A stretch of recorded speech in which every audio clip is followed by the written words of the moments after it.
Today, inshallah ta'ala, will be one of the most important lessons of the entire month. If we can understand today's, inshallah, the future lessons will make a lot more sense. And that is, we have mentioned so far about the reality of dua. And I've quoted you some of the most important verses regarding dua in the Quran. And in every one of them, without exception, Allah subhanahu wa ta'ala unconditionally affirms that I will reply and respond to your dua. I quoted you, we began this whole series with the very verse which is the theme of the entire month. وَإِذَا سَأَلَكَ عِبَادِي عَنِّي فَإِنِّي قَرِيبٌ أُجِيبُ دَعْوَةَ الدَّاعِ إِذَا دَعَانِ. I will reply to the dua of the one who makes dua when he makes dua. Allah is not giving any exceptions. Allah Azza wa Jal is affirming, أُجِيبُ, I will reply. And in the other verse we quoted, which is a second very important verse, Allah says, وَقَالَ رَبُّكُمُ ادْعُونِي أَسْتَجِبْ لَكُمْ. Your Lord has announced, make dua to me, I will reply to you. And I quoted you yesterday in Surah Ar-Rahman, يَسْأَلُهُ مَنْ فِي السَّمَاوَاتِ وَالْأَرْضِ كُلَّ يَوْمٍ هُوَ فِي شَأْنٍ. All that is in the heavens and earth are asking Allah, كُلَّ يَوْمٍ. Yawm should not be translated as day over here. Actually, yawm means any instance. In every millisecond, in every instance, he is doing something magnificent. Ibn Abbas and also Ubay and also Abu Darda, they all commented on this verse and they said the summary of it is, Allah Azza wa Jal is sometimes forgiving the one who asks. At another time, he is responding to the one making dua. At a third time, he's lifting the difficulty he's in. At any one instance, Allah is simultaneously responding to, taking care of all of those that are making dua to Allah. So then, what is the issue? What is the question? The question is as follows. If Allah Azza wa Jal has guaranteed the response, why don't we see that response? If Allah has guaranteed the ijabah is coming from me, then somebody will say, but I'm making dua, I'm making dua, I'm making dua, and I don't see the response happening. If we could understand that question and its response, which I will give today inshallah, the rest of the series will be far more easier to comprehend. So we will reply to this by exactly quoting what our Prophet ﷺ said. Hadith is in Muslim Imam Ahmad, and also a version of it is in Abu Dawud. It's an authentic hadith.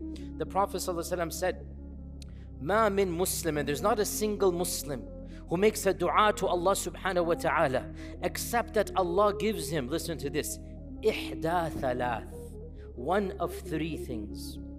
This hadith answers and clarifies the whole misunderstanding. Nobody makes dua to Allah. The Prophet did make one condition. He said, that is not a sinful dua. You cannot make a sinful dua. Ya Allah, I want haram. Ya Allah, give me. No, you cannot make sinful dua. Qati'ati rahim, asking for the bonds of the family to break up. No. If it's a halal dua, a mubah dua, something that is good, except that Allah will give him ihda thalath, one of three things. Number one, He will reply and give him exactly what he asked for. Number two, أو يدخر ثوابه في الآخرة, or Allah will preserve for him a thawab, a reward equivalent to what he asked for, and He will give it to him in the akhirah. So you will ask, and Allah will, every time you ask, credit your account.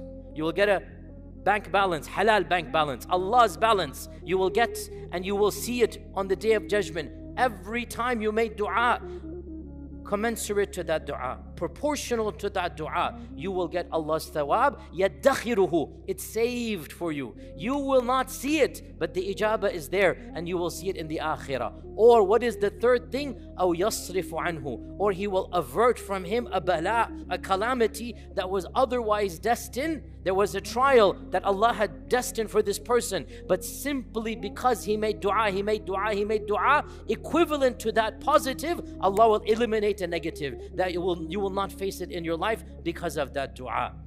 If you understand this is what ijabah means, then you can never say, I'm not seeing the ijabah. Because ijabah is not only category one. Actually, the Arabic word ijabah doesn't mean to give you what you want. Ijabah means to reply. Literally, ijabah is reply. Su'al and jawab, you reply. Allah will reply. Allah will respond. And that is unconditional. Every time you make dua, Allah will respond. And that is the response. But the response doesn't mean you will get what you want. You will maybe get it, or maybe thawab, or maybe something will be averted from you. This is one of the key points we need to understand. Every time you make dua, Allah will give you something for that dua. Then the next question comes, okay, if that is the case, then why are there so many aspects of dua, that etiquettes and timings and posture and more blessed? In other words, if every dua is answered, then why Laylatul Qadr versus now? Why should I do wudu and raise my hands and say Ameen? We're going to go over the etiquettes in the next few days. Why should I prioritize the etiquettes when I'm being told right now that every single dua is replied to? What is the fadila of Laylatul Qadr versus any other night when every single dua we replied to? And the response to this is once again twofold, and understand. Number one, all of the etiquettes of dua, the postures of dua, the blessings of dua, the timings of dua, the states in which dua is responded to. For example, the one fasting, the Prophet said his dua will be replied to. Why the one fasting when I just told you the Quran says everybody will be replied to? This is responded to in two ways. Number one, the chances of you getting what you want, category one, increase. I.e., rather than delaying thawab, rather than a calamity being averted, because we are simple people, we are short-minded, we are hasty. خُلِقَ الْإِنسَانُ مِنْ عَجَلٍ, right? وَكَانَ الْإِنسَانُ عَجُولًا. We want things right here and now. If I ask Allah for something, my short mind, I prefer that thing, even though perhaps in the akhirah the thawab will be much more beneficial, but I just want this thing right now.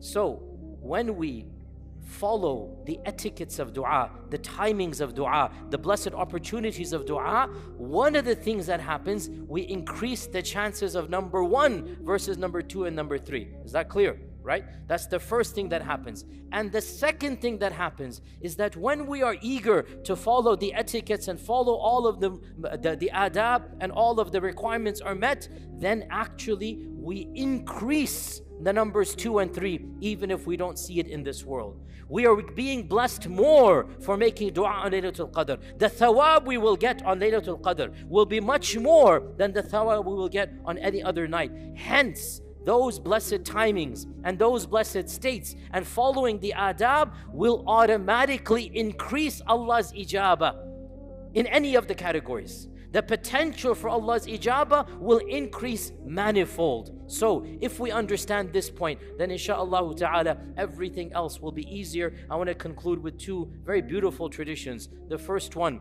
Sunan Abi Dawood, the Prophet ﷺ said, Inna Allah hayyun kareemun.